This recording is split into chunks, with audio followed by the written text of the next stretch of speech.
So I'm getting some new artwork made so that Lilith and I can actually do more content together that is outside of the DWS podcast label. And that's not ready yet, so unfortunately it's just me today. But I do have to credit Lilith because she's done a lot of the legwork on this topic. And here's the topic. A couple weeks ago, there was a shooting in Colorado. And before we knew anything, people started saying stuff like this. It's horrible. Our nation begins opening up and the shooting starts. White male terrorist killers. America, we have a problem. Another mass shooting today. A white man has had a bad day. It's become quite the norm, and without gun reform, it will remain exactly that way. I just heard that the suspect in Colorado was taken alive. At least we know he's white. So, when we inevitably find out that the shooter is a white supremacist, will conservatives finally admit that it's a problem? Or is it going to be like all the other times they sent their thoughts and prayers? You gun-toting, Second Amendment, lunatics promoting, nut job responsible for these white supremacists doing these mass shootings. I'm trying to figure out why mass shooters always survive and end up in custody, and probably will be taken to McDonald's. McDonald's. Oh yes, I'll have the shooter special. But men of color get killed unarmed for a damn traffic stop. And we do have this meme where it appears that the guy is white. 10 people shot, an officer killed, and he gets a leisurely walk to the car. George Floyd had a counterfeit $20 bill and he was murdered by police. This is privilege. But it turns out he wasn't white. He was an Arab. Police identify 21-year-old Ahmad Al-Issa as suspect in Boulder shooting. Oops. And check out this flip-flopping, guys. Police confirm at least 6 dead in shooting. The white male mass shooter was arrested alive. Hashtag where was he radicalized? Another white male mass shooter who had a bad day and killed multiple people, terrorized a community and arrested alive. Never forget, police absolutely know how to de-escalate and peacefully arrest even the most violent culprits. The next day, police identify Ahmad Al-Issa as the terrorist who killed 10 innocent people in Colorado yesterday.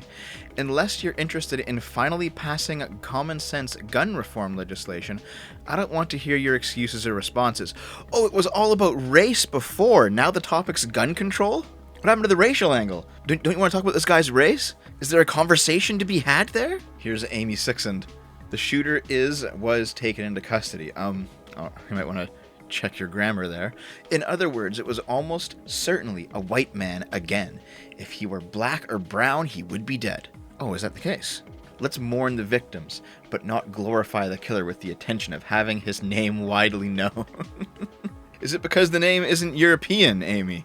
Is that where we're going with this? Of course Ilhan Omar's going to say something stupid. Back in the Asian massage parlor shooting, she said, "It isn't hard to understand why it's so normalized for law enforcement to protect the humanity of white mass murderers and their willingness to continually make excuses for them." And then, regarding this mass shooting, her tune seems to have changed. The shooter's race or ethnicity seems front and center when they aren't white.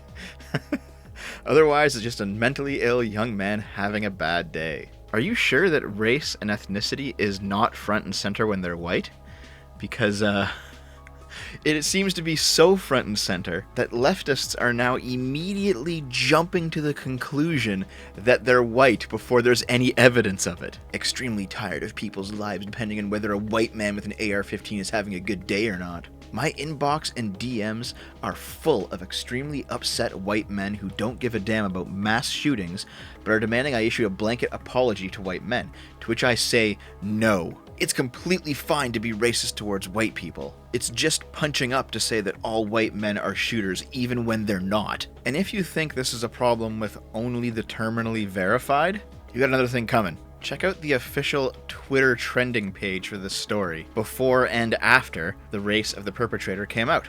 Here's before. People are comparing the arrests of the white male suspects at the center of the recent shooting in Boulder and Atlanta to the 2019 death of unarmed black man Elijah McClain. White male, of course. And after? Suspect in Colorado shooting incident charged with first-degree murder, Boulder police confirm. Not a single mention of race. I've said this before and I'll say it again. If 9/11 happened today, the media would tell us that there is no way we can possibly know the motivations of the terrorists. The checkmarks will tell us that we're racist for even asking the question. And the socialists will tell us that we deserved it anyway. Check this one out. Suspect in Boulder, not Antifa, BLM, Muslim. It's a white male. When is our society gonna learn? While I may be wrong about the Boulder shooting by a man who has an ethnic name, no info about his religion available, it is a fact that the majority of mass shooters are white and male. This is straight up whataboutism, and it's also factually inaccurate. Massshootings.info, I can't believe that site exists, I guess we're at that point, is a mass shooting database. In 2020, in the United States, there were 612 mass shootings. Of those shootings, 149 have known perpetrators. Of those 149, roughly 27 were white. That's less than 1/5. And you may notice, looking at this collage of people, there seems to be an overwhelming amount of representation from one group. And I won't say anything more than that. What the fuck is up with this guy's neck? Ah, I see. He stole it from this guy.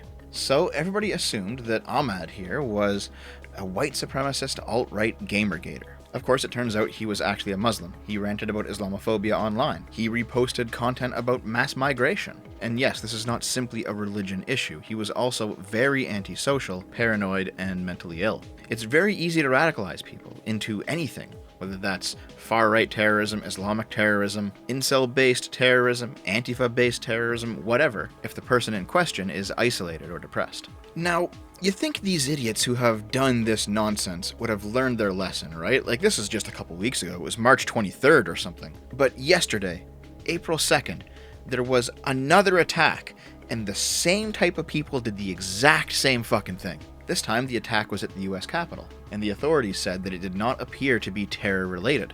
And look at these idiots fall for it again. So he was white, so it was a white Trump supporter? Without having the slightest clue about the security incident at the Capitol, I'm gonna go ahead and call white nationalist terrorism on this one. Someone rams vehicle into officer and kills him at the US Capitol, attacks others with a knife. Apparently, it's not terrorism related. I don't know yet, but I'm guessing that means the suspect was white? Ah, so they were white. It's a white person, I guess. Translation, it was a white guy. Who are all these no-name checkmarks? I don't recognize a single one of these idiots. And of course, it turned out to be a black man. And more importantly than that, a Nation of Islam follower. You know, like the Louis Farrakhan black supremacist types. As soon as that came out, check out what the journalists were saying. Multiple senior law enforcement officials briefed on the investigation say that Noah Green, a 25-year-old male from Indiana, is the person who attacked the Capitol today. Reports say 25-year-old Indiana man named Noah Green, etc., etc. Nobody's mentioning race, nobody's mentioning ideology, nobody's posting a picture. And we know for a fact this is the kind of stuff that they do if it's, say, a white incel or something. These people just got bamboozled last week, and then it happens again, and they do the same fucking thing again. I wonder if you remember this shooting. From September 24th, 2017. Deadly Tennessee church shooting. Sudanese immigrant arrested. A man named Emmanuel Kadega Sampson opened fire at a church in Antioch, Tennessee. He shot 6 people, killing 1, and was eventually stopped by a good guy with a gun. Now, the main reason you didn't hear about this shooting is because it happened at the exact same time as the Las Vegas sniper.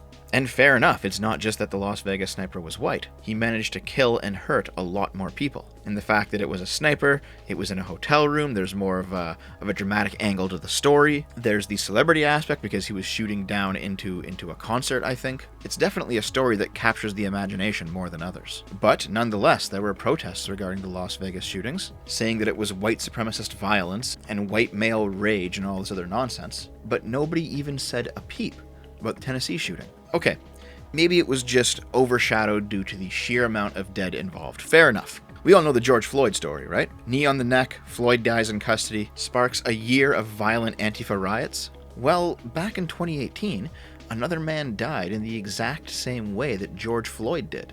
Timothy Kaufman, a white person this time, was resisting arrest like Floyd, put on the ground like Floyd, and then kneed in the back of the neck like Floyd until he died. Drugs were a factor in both deaths, but in both deaths they still died in police custody. Why did only one of these events trigger widespread protests? Okay, maybe it's just the fact that the public didn't know back in 2018, and now they know. Now that the George Floyd thing has happened, everyone knows. February 22nd, 2021.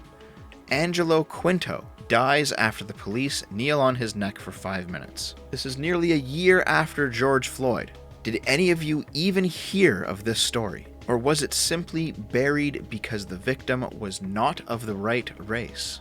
Now, we can have a different discussion on the responsibility of the police in these scenarios, and that is a legitimate discussion to have. That is not the focus of this video, but it will be the focus of a future video. The conversation today is about the hypocrisy of selective outrage. While it's never good for anybody to die in police custody, it is very clear that only a certain type of person has the privilege of being deified after their death, or having widespread protests happen regarding the injustice of their case, or having widespread violence and riots happen in their name. And if you look at cases like Rayshard Brooks or Jacob Blake, which are, in my opinion, a lot more clear-cut on the side of the police, you begin to realize that the common variable is not police brutality at all, but rather the race of the victim. And you know what? It's not just white people.